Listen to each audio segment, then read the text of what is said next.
Hello friends, welcome to eat tasty. ಇವತ್ತು ನಾನು share ಮಾಡೋ ರೆಸಿಪಿ ಒಂದು ಒಳ್ಳೆಯ ರೆಸಿಪಿ, ಮೆಂತ್ಯ ಸಾರು. ಈ ಸಮ್ಮರ್ ಸ್ಪೆಷಲು.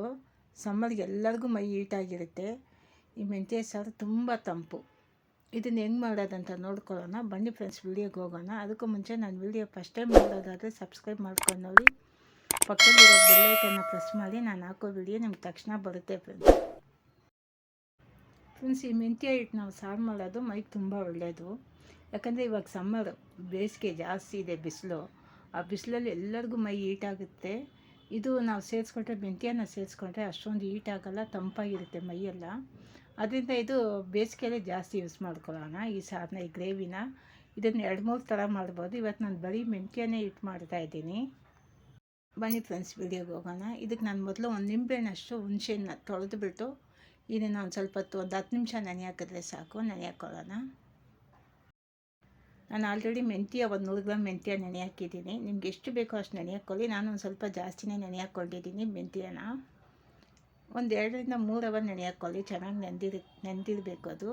ಸಾಂಬಾರು ಈರುಳ್ಳಿ, ದಪ್ಪ ಈರುಳ್ಳಿ, ಬೆಳ್ಳುಳ್ಳಿ ಎಲ್ಲ ರೆಡಿ ಮಾಡಿ ಇಟ್ಕೊಂಡಿದ್ದೀನಿ. ಹುಣಸೆಹಣ್ಣು ಕಿವುಚಿಟ್ಟಿದ್ದೀನಿ ನೋಡಿ. ಮೆಂತ್ಯ ನೆನೆ ಹಾಕಿದ ಮೆಂತ್ಯ ಇದು. ನಾನು ಒಂದು 3 ಅವರ್ ನೆನೆ ಹಾಕಿದ್ದೀನಿ. ಆ ನೀರು ವೇಸ್ಟ್ ಮಾಡಬಾರ್ದು. ಇದನ್ನು ನಾವು ಆ ಗ್ರೇವಿಗೆ ಸೇರಿಸ್ಕೋಬೇಕು. ಅದಕ್ಕೆ ನೀರು ಇಲ್ಲದೆ ಸೋಲ್ಸ್ಕೋಬೇಕಂತ ಫಸ್ಟೇ ಎಲ್ಲ ಸೋಲ್ಸಿಟ್ಟಿದ್ದೀನಿ ಮೆಂತ್ಯನ.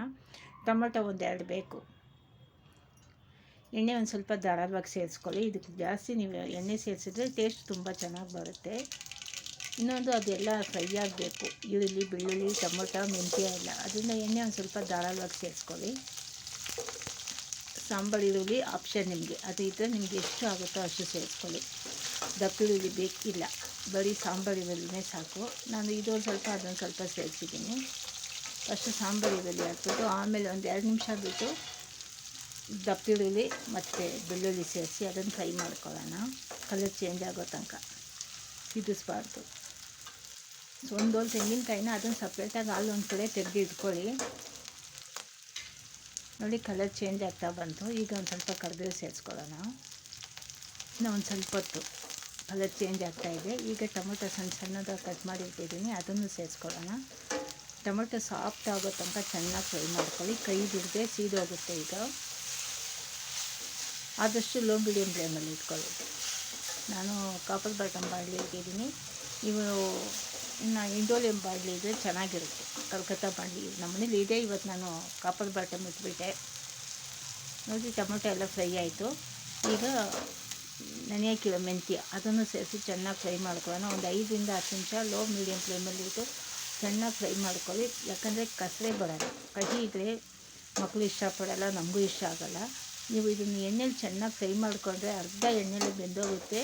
ಅದರಿಂದ ಇದು ಕಸರೆ ಬರೋಲ್ಲ, ಚೆನ್ನಾಗಿರುತ್ತೆ ಸಾರಂತೂ. ನೀವು ಒಂದು ಸರ್ತಿ ಮಾಡಿ ಟೇಸ್ಟ್ ನೋಡಿಬಿಟ್ರೆ ಮತ್ತೆ ಮಾಡ್ತೀರ. ಮತ್ತು ಇಡ್ಲಿ, ದೋಸೆ, ಮುದ್ದೆಗೆ, ಅನ್ನಕ್ಕೆ ತುಂಬ ಚೆನ್ನಾಗಿರುತ್ತೆ. ಈಗ ಸಾರಿನ ಪುಡಿ 1 ಟೇಬಲ್ ಸ್ಪೂನ್ ಸೇರಿಸಿದ್ದೀನಿ. ಅಚ್ಕಾರದ ಪುಡಿ 1 ಟೀ ಸ್ಪೂನ್ ಸೇರಿಸಿದ್ದೀನಿ. ಅಚ್ಕಾರದ ಪುಡಿ ಆಪ್ಷನ್. ಇಲ್ಲ ಅಂದರೆ ನೀವು ಸಾರಿನ ಪುಡಿನೇ ನಿಮ್ಗೆ ಎಷ್ಟು ಬೇಕೋ ಅಷ್ಟು ಸೇರಿಸ್ಕೊಳ್ಳಿ.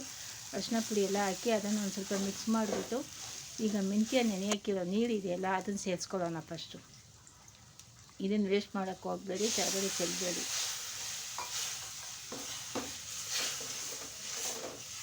ಈಗ ನೀರು, ಹುಣಸೆಹಣ್ಣು ನೀರು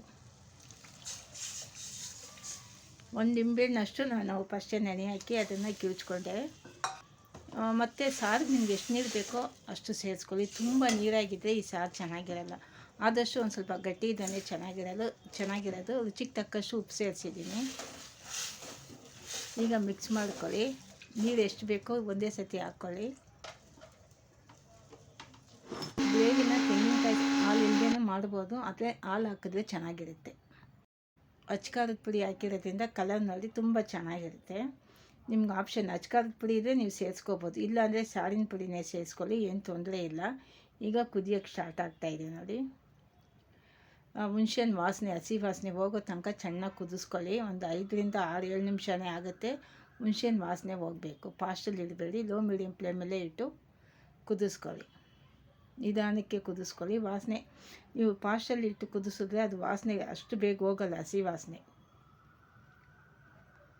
ನೋಡಿ, ಸಾರು ಚೆನ್ನಾಗಿ ಗಟ್ಟಿಯಾಗಿದೆ.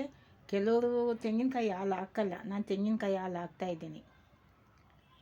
1 ಹೋಲ್ ತೆಂಗಿನಕಾಯಿ ಗಟ್ಟಿಯಾಗಿ ಇದನ್ನು ನೀರಿಲ್ಲದೆ ಹಾಲು ತೆಗ್ದಿದ್ದೀನಿ. ನಿಂಗೆ ಬೇಕಾದರೆ ಎಷ್ಟು ನೀರು ಬೇಕೋ ಅಷ್ಟು ಸೇರಿಸ್ಕೋಬೋದು. ಅದು ತುಂಬ ನೀರಿದ್ದರೆ ಹಾಲು ಚೆನ್ನಾಗಿರಲ್ಲ, ಸಾರು ಚೆನ್ನಾಗಿರಲ್ಲ. ಈಗ ಒಂದೋಲು ತೆಂಗಿನಕಾಯಿ ತೋರಿಸಿದ್ನಲ್ಲ ಆವಾಗಲೇ ನಿಮಗೆ ವಿಡಿಯೋದಲ್ಲಿ, ಆ ಒಂದೋಲು ತೆಂಗಿನಕಾಯಿನ ಜಾಸ್ತಿ ನೀರು ಹಾಕ್ದೆ 1.5 ಲೋಟ ನೀರಷ್ಟೇ ಹಾಕಿ ಹಾಲು ತೆಗ್ದಿದ್ದೀನಿ. ಗಟ್ಟಿಯಾಗಿದೆ, ಹಾಲು ಗಟ್ಟಿಯಾಗಿದೆ, ಸಾರು ಗಟ್ಟಿಯಾಗಿರುತ್ತೆ.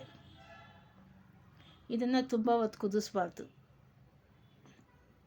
ಕುದಿಯೋಕ್ಕೆ ಸ್ಟಾರ್ಟ್ ಆಗುತ್ತಲ್ಲ ಆವಾಗಲೇ ಸ್ಟವ್ ಆಫ್ ಮಾಡಿಬಿಡಬೇಕು. ನಿಮ್ಗೆ ಆಪ್ಷನ್ ಬೇಕಂದರೆ ನೀವು ಕೊತ್ತಂಬರಿ ಸೊಪ್ಪು ಹಾಕ್ಕೋಬೋದು. ಇದಕ್ಕೇನು ಬೇಕಿಲ್ಲ, ಯಾಕಂದರೆ ಅದು ಹೆಂಗೆ ಮಾಡಿದ್ರು ಟೇಸ್ಟ್ ತುಂಬ ಚೆನ್ನಾಗಿ ಬರುತ್ತೆ. ತೆಂಗಿನಕಾಯಿ ರುಬ್ಬಿ ಹಾಕಿದ್ರೂ ಚೆನ್ನಾಗಿರುತ್ತೆ. ತೆಂಗಿನಕಾಯಿ ರುಬ್ಬಿ ಹಾಕೋದಕ್ಕಿಂತ ತೆಂಗಿನಕಾಯಿ ಹಾಲು ಹಾಕಿದ್ರೆ ತುಂಬ ಟೇಸ್ಟು ಚೆನ್ನಾಗಿರುತ್ತೆ. ಹಾಲು ಹಾಕಿದ್ರೆ ತುಂಬ ಹೊತ್ತು ಕುದಿಸ್ಬಾರ್ದು. ನೋಡಿ, ಇಡ್ಲಿ ದೋಸೆಗಂತೂ ತುಂಬಾ ಚೆನ್ನಾಗಿರುತ್ತೆ. ಇದು ಮುದ್ದೆಗೆ ಚೆನ್ನಾಗಿರುತ್ತೆ, ಅನ್ನಕ್ಕೂ ಚೆನ್ನಾಗಿರುತ್ತೆ.